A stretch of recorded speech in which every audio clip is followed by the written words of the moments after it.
देखना है कि अपने को फार्म कैसे भरना है, क्योंकि कोई भी विज्ञप्ति जो है ना, पहले उस विज्ञप्ति की पूरी जानकारी अपने को होनी चाहिए, उसके बाद अपने उसमें क्या करेंगे, फॉर्म भरना शुरू करेंगे। पहले उसकी विज्ञप्ति की पूरी जानकारी होनी चाहिए, ठीक है। तो ये जो भर्ती है अब इसमें से चल रहा था, आप सभी को पता है, जैसा कि डेली अपडेट में हम आपको दे ही रहे थे भाई ये सिस्टम हो गया, आज ये हो गया, आज ये हो गया, और ये फाइनली जो भर्ती जो है वो जारी भी हो गई है, 1512 पोस्ट हो गई, ठीक है। अभी जो है ये भर्ती मेनली 3 कंपनियों में आ रही है, जो कि तीनों ही वितरण में है। वैसे तो उत्पादन की कंपनियां भी हैं, राजस्थान विद्युत उत्पादन निगम भी होता है, लेकिन उसमें इस बार उन्होंने कोई वैकेंसी नहीं दी है, ठीक है। तो राजस्थान में वैकेंसी के 2 एरिया होते हैं, आप लोगों को ध्यान रखो, टीएसपी और नॉन टीएसपी, पता है ना सभी को। टीएसपी एरिया जो होता है ना, ये टीएसपी एरिया वो एरिया होता है जो आरक्षित क्षेत्र है, जैसे बाड़मेर हो गया, इधर वाला एरिया जो है ये आरक्षित क्षेत्र होता है, ठीक है। अपने जो आते हैं यहाँ गंगानगर इस साइड वाले सारे जो है वो नॉन टीएसपी में आते हैं, किसमें आते हैं, नॉन टीएसपी, ठीक है। और नॉन टीएसपी की और टीएसपी की वैकेंसी अलग अलग होती है, ठीक है। अपने लोग आ रहे हैं नॉन टीएसपी में, और ये जो है 3 विद्युत कंपनी आपके सामने है। फॉर्म भरते समय आपको ये ध्यान रखना है कि आपको कौन सी जगह फॉर्म भरना है। पहली जो कंपनी है वो जयपुर विद्युत वितरण निगम लिमिटेड, यानी ये तो फाइनल है कि ये वैकेंसी उत्पादन की नहीं है, नहीं प्रसारण की है, सिर्फ किसकी है, वितरण की है, ठीक है।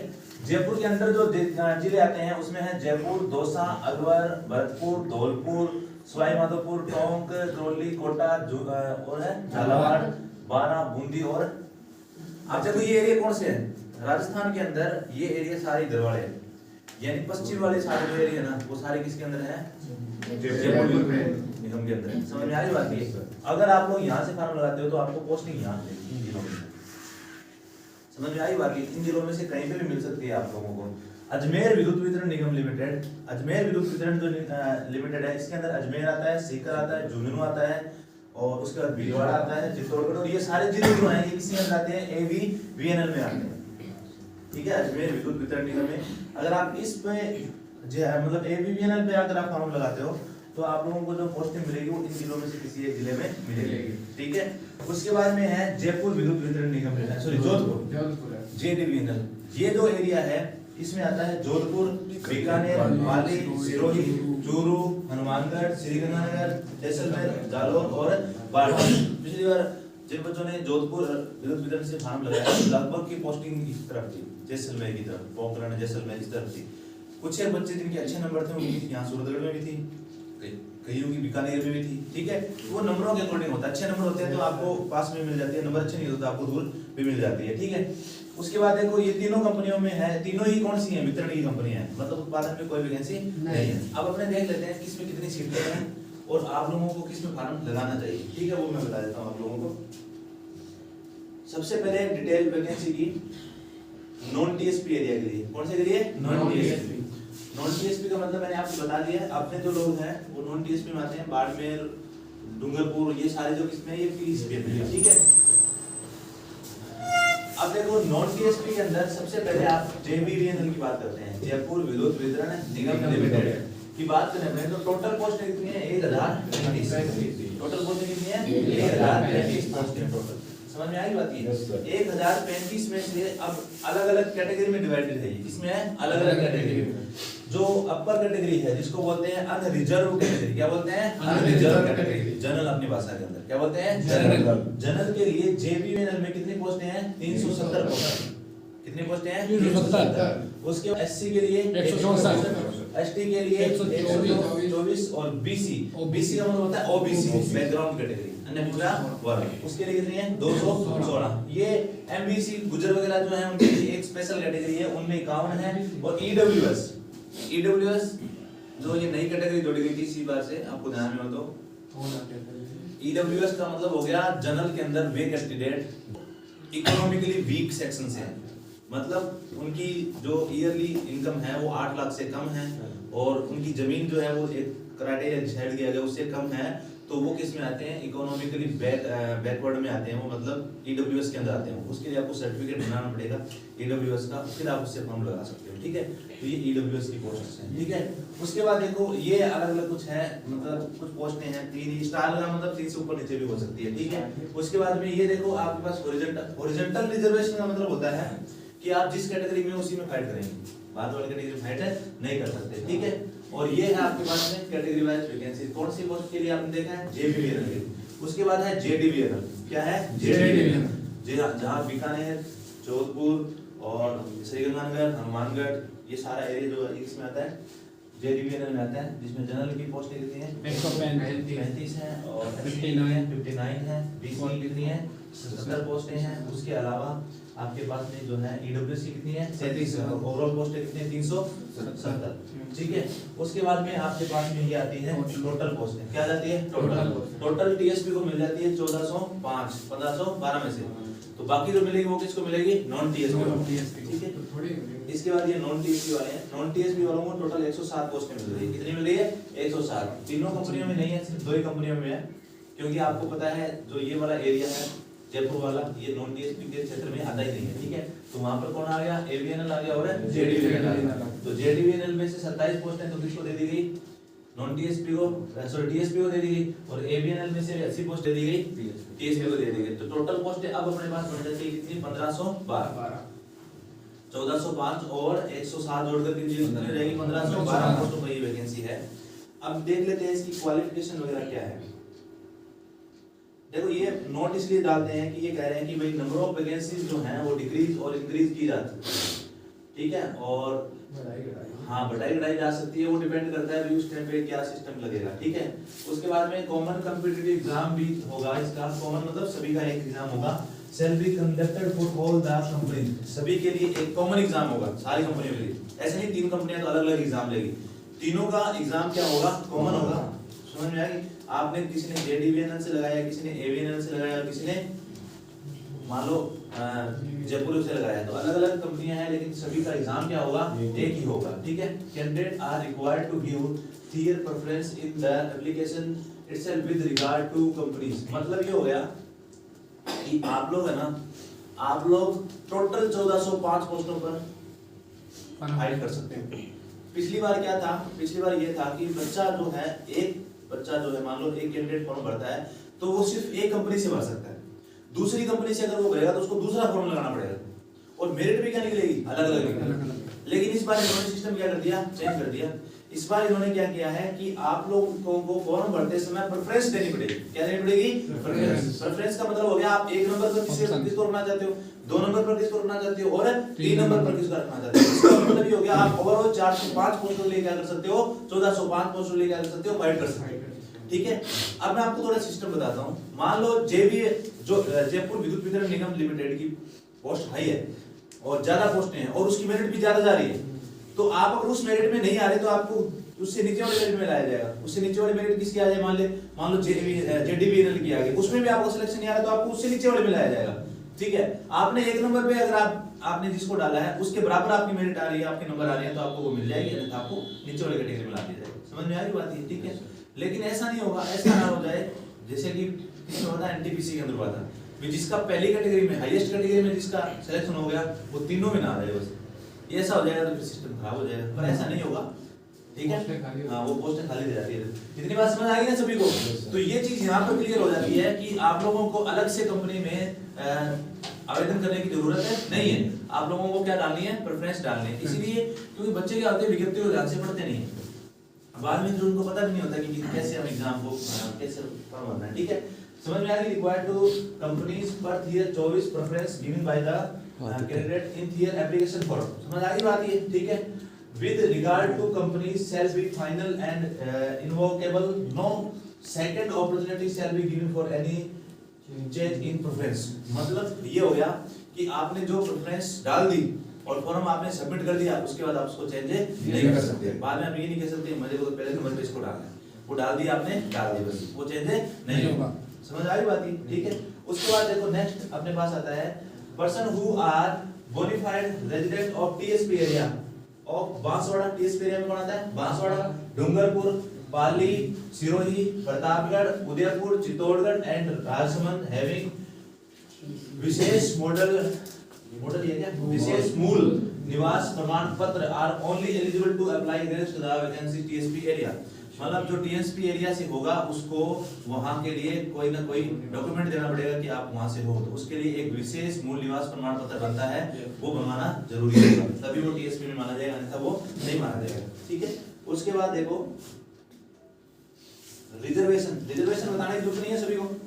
रिजर्वेशन का मतलब वही होता है ईडब्ल्यूएस को कितना है, और एक मेनली अपने देखते हैं एज का बहुत बच्चों को रहता है अभी एज सर कितनी रहेगी, क्या सिस्टम है, तो एज वाला अपने देख लेते हैं। इसमें एज फैक्टर क्या रहेगा, possess the qualification of secondary from RBSc CBSE or any equivalent algorithm along with IDA NAC NCVT SCVT दोनों है, NCVT वाले भी अप्लाई कर सकते हैं और SCVT वाले अप्लाई कर सकते हैं। equivalent qualification in the trade of electrician lineman, ये बाकी ट्रेड्स और हैं जिनमें बच्चे में IDA के वो सारे फॉर्म लगा सकते हैं। इलेक्ट्रीशियन वाले भी लगा सकते हैं, उसके बाद में आप लगा सकते हैं वायरमैन वाले भी, उसके बाद में पावर इलेक्ट्रॉनिक इलेक्ट्रीशियन वाले भी लगा सकते हैं, एसबीए वाले भी लगा सकते हैं। ये कोई ट्रेड होती होगी एसबीए, ये भी इस वैकेंसी पर फॉर्म अपना लगा सकते हैं। एनएससी का मतलब हो गया नेशनल अप्रेंटिस सर्टिफिकेट। एनएससी का मतलब क्या होता है, नेशनल अप्रेंटिस सर्टिफिकेट।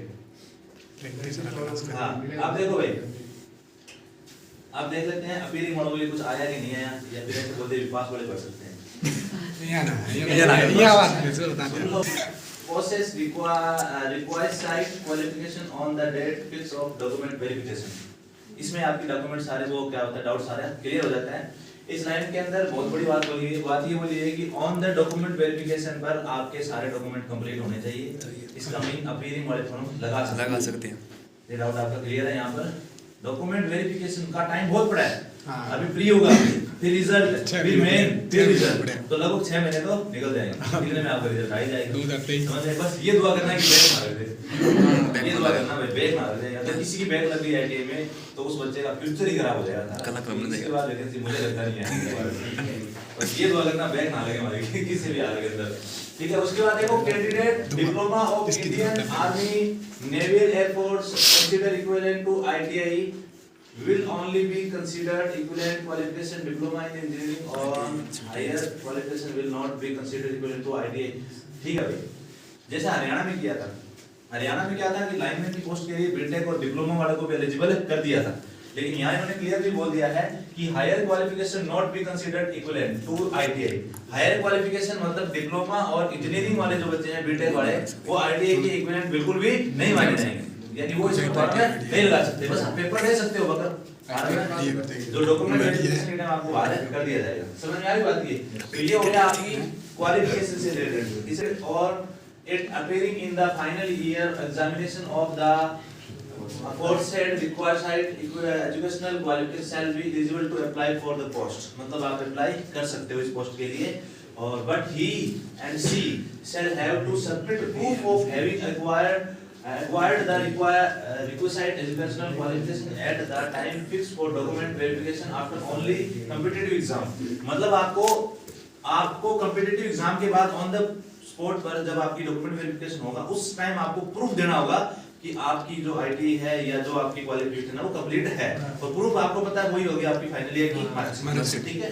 उसके बाद में देखो बोल रहा है कि the fix verification online complete the date of declaration of result issuance of marksheet of educational qualification shall be limited to the date of appearing to qualification। Match होनी चाहिए, समझ में आई बात? ये मतलब कि आपकी जो डेट ऑफ पासिंग है वो अपीयरिंग की डेट से बाद होनी चाहिए, ना कि पहले होनी चाहिए। समझ में आई? या मतलब ये सिस्टम होना चाहिए, कैसे नहीं कि आपकी एग्जाम डेट जो है वो बाद में और अपीयरिंग आप पहले दिखा रहे हो। इसका मतलब ये हो गया फर्स्ट ईयर वाले नहीं पढ़ सकते, मेरे कहने का मतलब ये है। फर्स्ट ईयर वाले बच्चे भी अपीयरिंग में माने जाते हैं, तो वो बाद में नहीं जाता, ठीक है। उसके बाद देखो अब आता है एज, सबसे जरूरी चीज है, ठीक है। तो एज इन्होंने डाल दी है भाई, देखो the candidate must have attained the age of 18 years and should not be more than 28 years। 28 से ज्यादा नहीं होना चाहिए और 18 से कम नहीं होना चाहिए। 33 से भी बच्चे ऐसे हैं कि तू जा तैयारी कर रहे हैं 28 साल नहीं 5 साल वो फिर है कोई छूट। देखो रिजर्वेशन है इन केस ऑफ एसटी, एससी के लिए 5 साल का, एससी के लिए 5 साल का, और एसटी के लिए भी कितने साल का? 5 साल का, और बीसी के लिए, और बैकग्राउंड क्लास के लिए जो नॉन क्रीमिलियर में है उसके लिए भी कितने साल का? 5 साल का। 3 साल का क्यों राजस्थान का अलग है, बाकी में अलग होगा, ठीक है। The upper age limit maintain above the shall be released by 5 years in respect of person with disability. DWS person disability है मतलब डिसेबिलिटी का विकलांग है, उसको भी 5 साल का क्या है रिजर्वेशन मिलेगा। एक्स सर्विसमैन जो है उनकी एज लिमिट 50 साल से ज्यादा नहीं होनी चाहिए। एक्स सर्विसमैन मतलब कोई और सर्विस हो रिटायर होना, ठीक है, उनकी 50 साल से ज्यादा नहीं होनी चाहिए। 50 साल तो बहुत है, 50 साल में बंदा रिटायर हो जाता है। 1971 के अंदर ठीक है, उनके लिए कोई एज लिमिट नहीं है, वो 70 का भी तो भर सकता है। ये क्या मतलब है? फिजिकल फिटनेस में कोई ज्यादा बड़ी बात नहीं है। फिजिकल फिटनेस मेन चीज है ये। अभी देखो मेरे पास सुनो, ये एक छोटा सा संशय है, आप लोग या सभी कैंडिडेट जो है ना वो सीरियस तब तक रहते हैं जब तक वैकेंसी नहीं आती। जैसे वैकेंसी रिलीज होती है उसके बाद में ढीले पड़ जाते हैं सारे। ये वास्तविकता है, ये वास्तविकता है।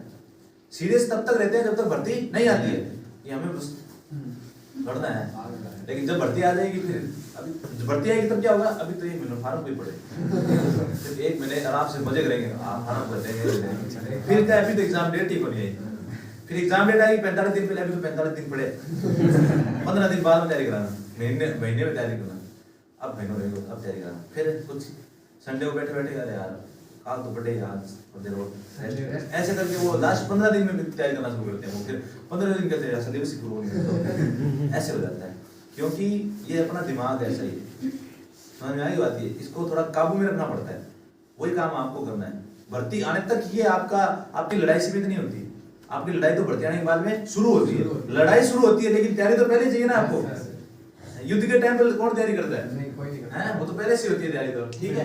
तो अब आपके सामने युद्ध लड़ने के लिए आपको एक मैदान दिया गया है, और वो मैदान आपका ये है, कितने सैनिक किसके आएंगे, ठीक है, वो मैदान आपके सामने है। हाँ बिल्कुल ऊपर कर देते हैं। पहले जो आपका ये चीज है उसको देख लेते हैं। जो एग्जाम आपका है वो देखो, टेक्निकल हेल्पर की 2 पोस्टें होती है, एक तो 3rd और एक होती है 4th। 4th आती है वो 10th बेस पर आती है। कितने में आती है? 10th बेस पर। और टेक्निकल हेल्पर 3rd जो आती है वो आईटीआई बेस पर आती है, ठीक है। इसने बोला है for the post of technical helper 3rd shall be conduct through online mode, मतलब एग्जाम आपका ऑनलाइन से होगा। हाँ सीबीटी एग्जाम होगा, ये बात क्लियर है। उसके बाद में the selection process will be consist of 2 phase part, main and pre and main। 2 phase में एग्जाम होगा, प्री और मेन। एक प्री होगा दूसरा मेन होगा। उसके बाद में the pre exam will be only before scanning and sorting of candidates, short listing of candidates। scanning मतलब जो कचरा उसको बाहर निकालने के लिए, और मेन में बच्चों को सेलेक्ट करने के लिए एग्जाम किया जाता है। दूसरा ये 2 पेपर इसलिए लगाए गए ताकि भर्ती में कोई गड़बड़ी ना हो, क्योंकि कोई सेटिंग बिठाने वाला एक ही बिठा सकता है, 2 की सेटिंग नहीं बिठा सकता। इसलिए भर्ती में कोई गड़बड़ी ना हो, इसलिए कितने एग्जाम किए गए? 2। तो ये फैसला अपने हक में था, ये फैसला अपने हक में था कि 2 एग्जाम कर दिए जाए, क्योंकि एक एग्जाम होता है तो फाइनल रिजल्ट होता है। जो लग गया वो लग गया। पहले एग्जाम में कोई मान लो सेटिंग बिठाएगा तो वो पहले ही बिठाएगा, फिर दूसरे में बिठानी पड़ेगी, तो 7 लाख पहले के 7 लाख दूसरे ऐसे नहीं होगा। इसलिए पूरी फेयर है भर्ती, इसलिए 2 एग्जाम किए गए हैं। उसके बाद देखो there shall be no negative marking, no weightage for marks scored in the pre exam preparing final merit after main exam. मतलब ये है कि मेन एग्जाम का ही सारा सिस्टम है, प्री एग्जाम सिर्फ आपको पास करना है, उसका कोई वेटेज सेकेंडरी एग्जाम में नहीं जोड़ने वाला। प्री एग्जाम का कोई भी नंबर, कोई लिस्ट, कोई मार्क्स, कुछ भी किसमें नहीं जुड़ेंगे, मेन में नहीं जुड़ेंगे। प्री तो सिर्फ आपको क्या करना है, पास है, उसके बाद उसको भूल जाना कि आपने प्री भी दिया था, बस पास हो गया वो आपका, ठीक है। उसके बाद में देखो main exam, the pre exam examination will consist of objective type question on general awareness and technical knowledge shall be so questions carrying each 1 marks for each the breakup of question paper marks shall syllabus shall be here under, ठीक है। यानी ये blueprint है। क्या ये blueprint exam का ये blueprint है, किससे कितने क्वेश्चन आएंगे। पर देखो वीडियो के अंदर क्या हुआ था कि ब्लूप्रिंट तो उन्होंने निकाला था कि इस सेक्शन से इतने क्वेश्चन आएंगे, लेकिन मैथमेटिक्स के क्वेश्चन तो आईआईटी लेवल के आ गए थे, आईआईटी लेवल के क्वेश्चन आ गए थे। तो ब्लूप्रिंट के भरोसे अपन नहीं रहा, लेकिन हाँ ठीक है टॉपिक अपने इस हिसाब से पढ़ना है। तो नंबर 1 पर है जनरल अवेयरनेस। क्या है? General awareness. अब जनरल अवेयरनेस को इन्होंने कितने भागों में बांट दिया? 3 भागों में। कितने भागों में बांट दिया? 3 भागों में। पहला भाग तो है elementary math and general science, यानी 10वीं तक की मैथ और साइंस। कितने नंबर की आएगी? 10 नंबर की 10 क्वेश्चन, ठीक है। उसके बाद दूसरा आएगा current affairs, geography and natural resources, agriculture, economics, development और history and culture of Rajasthan, Rajasthan का सब कुछ दिया गया, इसको छोड़कर, सिर्फ पॉलिटिकल छोड़कर, पॉलिटिकल साइंस को छोड़कर बाकी सब है राजस्थान का। तो और बच्चों इस पर सबसे ज्यादा ध्यान देना, current affairs related to Rajasthan, Rajasthan का करंट अफेयर है ना, उस पे जरूर ध्यान देना, फोकस देना। कई बार क्या होता है कि राजस्थान के जो स्टैटिक जीके होता है, स्टैटिक जीके समझते हैं ना सारे आप, स्टैटिक तो स्थिर जीके आपने पढ़े हैं, स्टैटिक जीके का क्वेश्चन किससे रिलेट कर देते हैं, वो करंट जीके से रिलेट कर देते हैं। समझ में आई बात ये कि स्टैटिक जीके में ये था तो अब वो क्या है, तो इसलिए थोड़ा ध्यान रखना, करंट जीके पर आपको फोकस अच्छा करना है। कितने नंबर का है? 35 नंबर, 35 नंबर का है आपका राजस्थान का पोर्शन, ठीक है। और तीसरा पार्ट है इसका, देखो current affairs, geography and natural resources, agriculture development, मतलब इंडिया जीके के 10 क्वेश्चन है, सीधी सी बात ये है। 5 क्वेश्चन है जिसमें इंडिया भी और वर्ल्ड भी है ना, वर्ल्ड भी और इंडिया भी है। तो कितने हैं टोटल? 5 क्वेश्चन है। इसमें से मान लो 5 में से आपकी स्ट्रेटजी ये रहेगी, 3 क्वेश्चन तो आप ले सकते हो आराम से, इंडिया वाला ले सकते हो, मान लो वर्ल्ड वाले आपसे ना हो तो, ठीक है। फिर आता है आपका मेन, वो कहते हैं युद्ध वाला ग्राउंड, है ना, ये है आपका मेन ग्राउंड, जिसमें कितने क्वेश्चन है? 50 क्वेश्चन, ठीक है। और ये टेक्निकल सिलेबस के, आप ये मत कहना सर टेक्निकल का क्या सिलेबस होता है, टेक्निकल का कोई सिलेबस है नहीं है।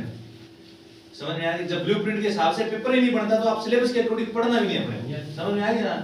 जब ब्लूप्रिंट के हिसाब से पेपर ही नहीं बनता तो आपको जो सिलेबस है उसके अकॉर्डिंग पढ़ना भी नहीं है। बस सिलेबस में आपको देखना कितना भाग किसका आ रहा है, सिलेबस में क्या क्या आ रहा है, बस इतना देखना आपने को, बाकी पढ़ना तो अपने को सब कुछ ही है, ठीक है। ये हो गया आपका सिलेबस। और देखो भाई, ठीक है भाई, उसके बाद है फर्स्ट एग्जाम में जो बच्चे पास किए जाएंगे वो टोटल पोस्ट होंगे 10 गुना पास किए जाएंगे, 15। ये लिखा हुआ देखो, ये रहा, ठीक है। All candidates applying for the post of technical helper third will have to appear in the pre-examination. The number of candidates to be admitted in the main exam will be 10 times of total number of vacancies, but in the said range of the candidates who score the same marks as may be fixed for any lower range will be admitted to the main exam. Total कितने time? 10 गुना, पहली post में 10 गुना, यानी कि 1500 का 10 गुना कितना होगा? 15,000, यानी 15,000 बच्चे ही पास करेंगे ये सेकंड पेपर के। हर तो लाखों में भर जाएंगे, आपको पता है, और उसमें से रखने कितने हैं? 15,000, ठीक है, 15,000 रखने। मेन एग्जाम का सिलेबस भी आपके सामने थोड़ा अपने कर देते हैं। अब आपका मेन एग्जाम है, मेन एग्जाम हाथों हाथ नहीं होगा भाई, सुन लेना ये बात। कई बच्चे ये कंफ्यूजन में डाल देते हैं कि सर पहले प्री एग्जाम होगा फिर थोड़ा हाथों हाथ ही, मतलब घंटे 1.5 घंटे बाद में मेन हो जाएगा, नहीं, मेन के लिए आपको टाइम मिलेगा पूरा, ठीक है। उस एग्जाम को भी जो है वो इसी 2 सेक्शन में बांट दिया। पार्ट ए तो होगा जनरल अवेयरनेस का, पार्ट ए किसका होगा? जनरल अवेयरनेस का।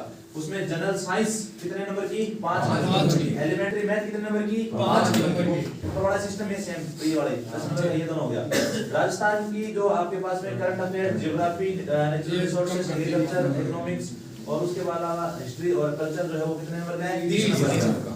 10 नंबर का इसमें क्या आ जाएगा? इंडिया आ जाएगा। इंडिया कितने नंबर का था? 5 नंबर का। इसमें कितने नंबर का है? 10 नंबर का। तो 10 30 40 10 50 नंबर का तो ये हो गया पार्ट ए।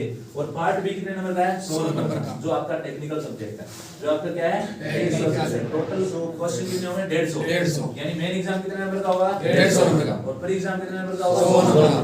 समझ में आई बात? पहले एक एग्जाम होता था, पहले एक एग्जाम होता था, कितने लेने? हां भाई, अब बड़ा क्वेश्चन पेपर देख लो किस तरीके का है। Question paper, the question paper of phase first and phase second pre and main भी consist of objective type question होंगे, ये तो बताने की जरूरत नहीं है। विद 5 ऑप्शन आंसर, 5 ऑप्शन होंगे, 4 ऑप्शन नहीं 5 ऑप्शन होंगे। पहले बार लास्ट में मत बोलना कि सर 5 ऑप्शन आ गए ना, तो कितने ऑप्शन होंगे? 5 ऑप्शन। उसके बाद में the question paper shall be bilingual, Hindi and English, Hindi और इंग्लिश दोनों में होगा आपका question paper. But in case of any confusion या any confusion with regard to the interruption of printing error, the English version of question shall be prevail. मतलब ये हो गया कि अगर कोई गड़बड़ी आती है क्वेश्चन पेपर में तो हिंदी वाले को बिल्कुल भी नहीं मान्य किया जाएगा, इंग्लिश वाले क्वेश्चन को क्या किया जाएगा? मान्य किया जाएगा। कल को आप मान लो आरटीए वगैरह रेट वगैरह लगा दो कि हिंदी में क्वेश्चन गलत था, तो उसको वो कुछ नहीं है, क्योंकि विकल्प उन्होंने साफ लिखा है हिंदी में गलत हो सकता है पर इंग्लिश में गलत हो तो आप उस पर ऑब्जेक्शन लगा सकते हो। अन्यथा आप सुपरपोजिशन नहीं लगा सकते, ठीक है। और the part of technical knowledge in pre and main exam shall be common for all trade. Wireman के लिए, इलेक्ट्रीशियन के लिए, सभी के लिए क्या रहेगा? कॉमन रहेगा, अलग नहीं, सभी ट्रेड के लिए, electrician, lineman, SBA, wireman, power, electronics, इन सब के लिए क्या रहेगा? कॉमन रहेगा भाई। अब देखो पावर इलेक्ट्रीशियन है ना वो, अब मेरी बात सुनो बच्चों, सभी के लिए कॉमन है। पहले तो अपने देखेंगे सीए ट्रेड कौन सी है, एसबीए ट्रेड कौन सी है, क्योंकि कुछ पार्ट इसका आएगा, कुछ पार्ट इसका आएगा, कुछ पार्ट है इसका आएगा, सभी का कॉमन डालेंगे वो। तो वायरमैन और इलेक्ट्रीशियन तो बिल्कुल सेम होती है। और पावर इलेक्ट्रॉनिक्स में अपने को पावर सिस्टम को थोड़ा डिटेल से पढ़ना है, ठीक है। ये एसबीए ट्रेड कौन सी है, इसको पढ़ना देख लो, समझ आई बात? ये ट्रेड कौन सी? लाइनमैन तो ये होती है, इलेक्ट्रीशियन ही होता है लाइनमैन की ट्रेड। तो ये एसबीए कौन सी ट्रेड होती है देख लेते हैं, इसके अंदर क्या चीजें ज्यादा आती है, उसको अपन थोड़ा ध्यान से पढ़ लेंगे, समझ में आई बात ये। और ये आपकी जो पूरी भर्ती है उसकी विज्ञप्ति क्या हो गई कंप्लीट, मैंने आपको बता दी है। बाकी चीजें जो है वो नेगेटिव मार्किंग का इन्होंने अभी तक कुछ भी नहीं दिया है, देख लेते हैं। हाँ, कोई भी नेगेटिव मार्किंग नहीं है, मतलब 100 में से 100 तो करके आने, ठीक है। 100 में से 100 करके आने, छोड़ के कुछ भी नहीं आना। Yes sir. 150 में से 150 करके आने, छोड़ के कुछ भी नहीं आना। ये मतलब ये हो गया कि आपको बिल्कुल ही, देखो मैं एक बात बताऊं आपको, नेगेटिव मार्किंग ना होने से घाटा किसको है? आप ही को है।